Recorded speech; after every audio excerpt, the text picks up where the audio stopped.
Have you ever wondered if it's possible to visit the afterlife without actually dying? The saying goes that you can only go to heaven or hell if you're dead, but this is not entirely true. You can indeed have a brief visit to the afterlife and meet your dead friends, relatives, and even meet God. Sounds good, right? But there is one catch. It's not exactly easy. Many who have returned changed as individuals. Some even chose to take their own lives afterwards.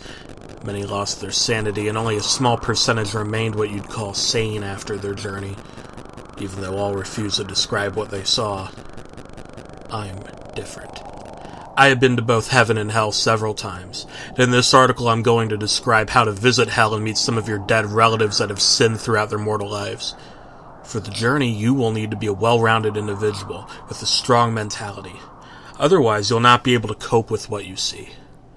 Most importantly, you will need to have killed somebody at least once in your life before you try this.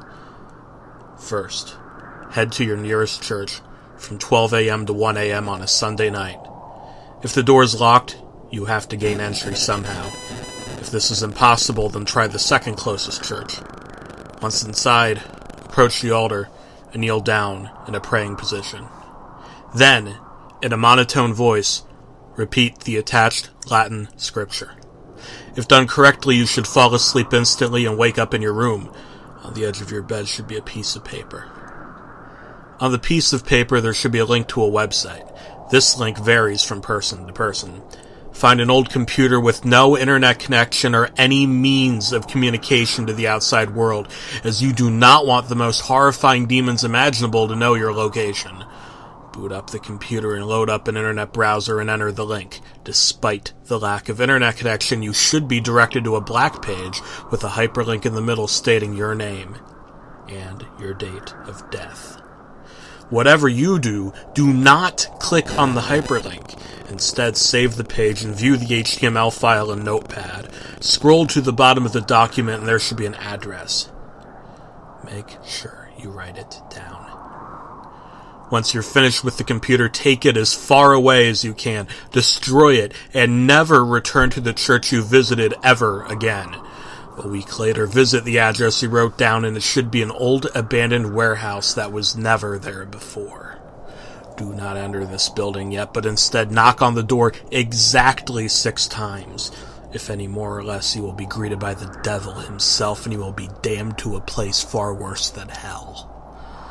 But if all is well, an old man should open the door and hand you a blank CD with the words Hell.exe written onto it. Run this on another PC you're willing to sacrifice with no inward or outward communication. On the CD should be 2 files, Diablo.jpg and Hell.exe. Do not view Diablo. It will cause you to rip your eyes out. Don't worry, it doesn't have a thumbnail. Just run Hell.exe. Instantly, your monitor should start flickering and gruesome pictures of mutilated corpses of your dead relatives will flash quickly on and off your screen. Then a window should pop up with 2 buttons, one saying come and one saying leave. Now is your last chance to turn back. If you want to visit hell, then click on come. If not, click leave and you will fall unconscious and wake up in your bedroom with no memory Hell.exe even existed, and all evidence of its existence will be lost. If you choose come, the window will close and the computer will spontaneously combust along with the CD. Do not leave the room you're in. Just let the flames spread until the heat knocks you unconscious. You should wake up on a hospital bed in a dark room with no clothes on, but do not get out of the bed, just lay there. After about 5 minutes, 2 people should enter the room. I can't be any clearer on this. Keep your eyes tight shut when they approach your bed. If you look at them even once, they will rip you to pieces. They will discuss in familiar voice how unfortunate your death was, and describe it in complete detail. This applies to the date of death you found on the website. Cover your ears if you do not wish to hear your own fate. Afterwards, they shall leave the room hastily. Wait about 10 minutes, then exit the room. Once you have exited the room, you should be in a very long corridor with the lights out. Start walking down the corridor. Once you have walked approximately 3 kilometers, all the lights should turn on. And when this happens, you must run. Run as fast as you can down the corridor until you reach a fire escape door. Throw yourself through the door at full force and then slam the door shut behind you as soon as you burst through. And you are now in limbo. Your surroundings should be a large desert-like wasteland with no signs of life. Search the vast emptiness for a sharp rock or a cliff edge, something you can use to end your own life. As in order to reach the gates of hell, you need to kill yourself in limbo. Be cautious when exploring. Even though this isn't hell, there are some monsters lurking about in caverns that will try to turn you into one of them. Though they're not as dangerous as the monsters you encounter in hell, these are just unbaptized souls cast in limbo to expend eternity endlessly exploring the dark, endless cavern systems. Before killing yourself, you must remove your eyes from their sockets and deafen yourself somehow. You should only have your sense of touch, taste, and smell left. You cannot ever see or hear hell, if you value your sanity, that is. But don't worry. Once you return to the human world, you will have your senses back. When you wish to leave hell, simply shout the attached Latin phrase as loudly as you can. I can't give you any more instructions because I feel that if I give away more information, I'll be putting myself at risk. But there is somebody who recorded their findings. A man named Ian McGowan. He successfully went to hell and returned. Shortly after he returned, he brutally murdered most of his family and then hung himself, however. When they found his body, there was in his possession a note. In this note, he describes what he saw in detail. And this is what was contained in Ian's note. If you are reading this, then I have done the unforgivable. I have killed the people I care about the most in the worst possible manner, but I did it to save them from a fate far worse than a painful death. Last week I tried to visit my deceased father in hell. He was a raging alcoholic that would come home from the pub and beat me and my mother. He died of liver disease when I was just 13. I wanted to see him get what he deserved. What I saw in hell was something mortals should never experience in their lifetimes.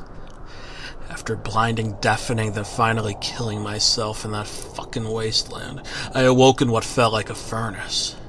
It was so excruciatingly hot, I couldn't move. I began to hear voices in my head, and they all said the same thing. Help me.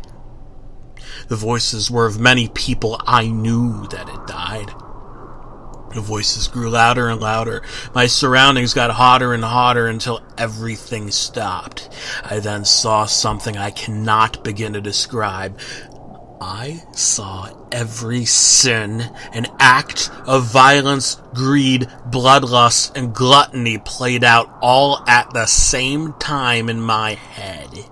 I felt the worst feeling of, how can I describe it? Melancholy I have ever experienced in my life. I felt as if nothing mattered anymore. And that's when he arrived. Suddenly my sight returned, but all I could see was darkness. But then something appeared in front of me.